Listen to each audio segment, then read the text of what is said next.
Kia ora, Philip. If you look at the findings from the report, what are some of the key issues in your rohi or region affecting Māori business leaders? Oh, well, firstly, tēnā koe mai. Thank you for the question, and tēnā koutou katoa.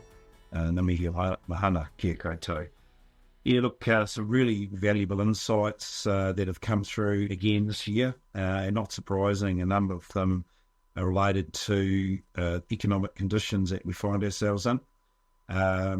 So some key things. First, I just want to mention that some of the points I'm making are representative of Waitaha, Canterbury, but also just want to put a shout out to the wider community through Te Waipounamu in South Island, Rakiura, Stewart Island, and also Rikahu, Wharikauti, Chatham Islands, which all form part of some of my comments. First and foremost, I think it's a story around the sectors and just some of the huge diversity of challenges. It's not all bad news, but certainly just a lot of headwinds that many sectors have faced this year.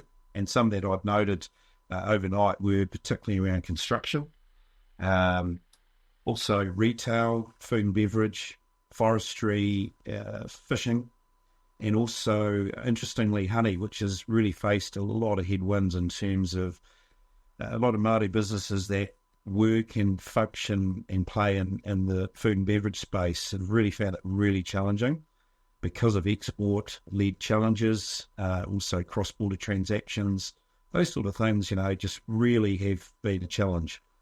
We're seeing some good green shoots of recovery coming through, which are really positive. Made difficult this year, of course, as many know, just with cost of living and cost of business, which has been so high.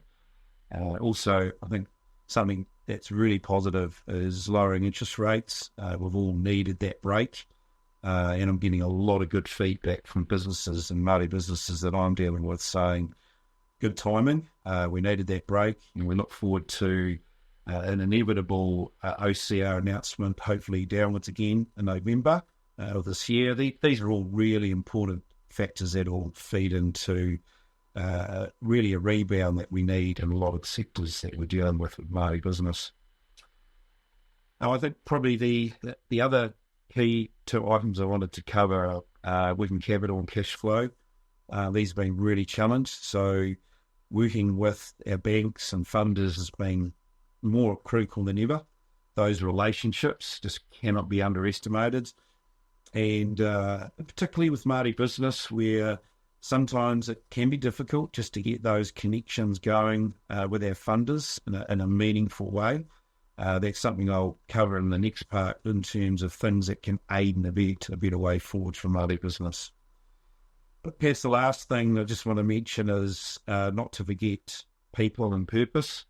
This is something we're spending a lot of time with Māori business in terms of strategic planning, repurposing, re-envisioning. And so, I encourage Māori business to really think through your people and purpose again. It's inherently there for Māori business, but bringing that to the fore is so important. So, there's some of the things I feel really come through with the report, and also some anecdotes from around the Tikiwa, which I hope help the listeners understand, a way forward. So, Philip, do you have any tips for those Māori business leaders in your region? Yes, you've given us quite a bit of thought, and there's 5 key things I'd like to cover, and I put them out as a challenge, but also an encouragement in terms of what I believe are some tips and tricks that we can all apply in Māori business. First and foremost, whilst it sounds really simple and effective, is be yourself, and as simple as those 2 words are, I'm just increasingly seeing the need for people not to try too hard. It's business hard enough as it is, so just back yourself to have the right people around you, be the person you're called to be, but also surround yourself with people that don't always tell you what you need to hear, but also challenge you as well. So that was sort of my starter for 10. The second thing I've got is how do we make sure we bring in, when we've had these challenging times, and they're going to continue for a wee while, but things are going to improve. Whilst confidence is fairly low, we've always learned that over time cycles rebound, and this one will rebound, and we're picking, sort of Q2 2025. We look forward to that timescale because there's a little bit to wash out through this time. But the point I wanted to make was think about the next generations coming through. So in your businesses, your organisations, with your whānau, your hapu, just making sure you've got the right succession plans for your governors, your managers, just your people coming through. And big fan of re-emphasising and reinvesting in apprenticeships and young people knowing that they've got a clear purpose and passion for what they want to do in their lives. And we're seeing just phenomenal success and great case studies and anecdotes of our young ones coming through who are really passionate about their trades, their purpose, and their vocations. And I'm a big fan and support of making sure that we keep investing in those new generations. And it doesn't just mean young people. It's people of all age classes that still have runway ahead of them, which is exciting.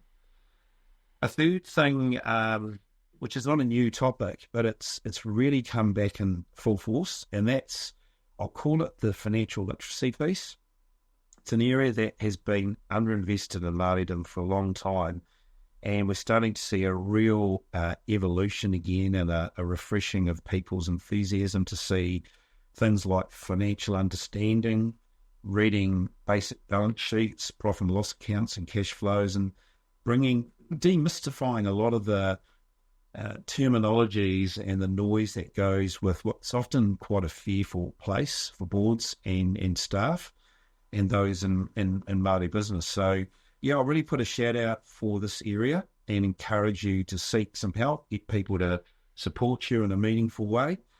We've seen great results, again, working with boards and Māori organisations and businesses that are really needing to stretch their minds and realise that there are such wonderful opportunities and investment collaborations that can take place, but it does need that investment around the financial skills and training. Another one that is highly topical, but has been a bit deflated this year, and it often happens when things are a bit economically challenged, and that's around the sustainability ESG space.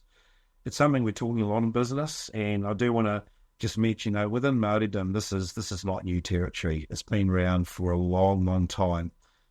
However, the opportunities to engage with that strategically within your businesses, and particularly with other partners, has never been better. And I'm working on 3 business startups at present that are Māori owned, and I've never seen so much excitement from around the table in terms of A, genuine opportunities, and B, a real desire to invest in the success of those businesses.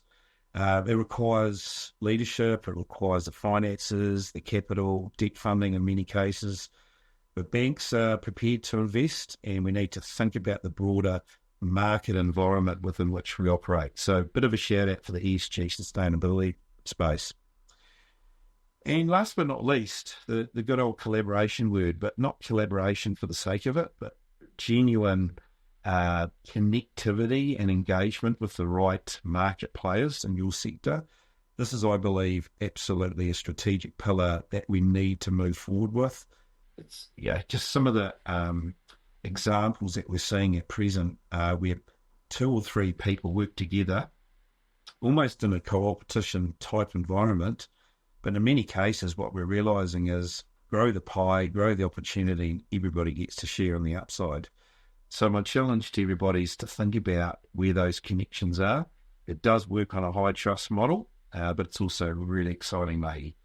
So look, they're just 5 tips I felt really passionate about, strongly about, and I encourage you to think these through.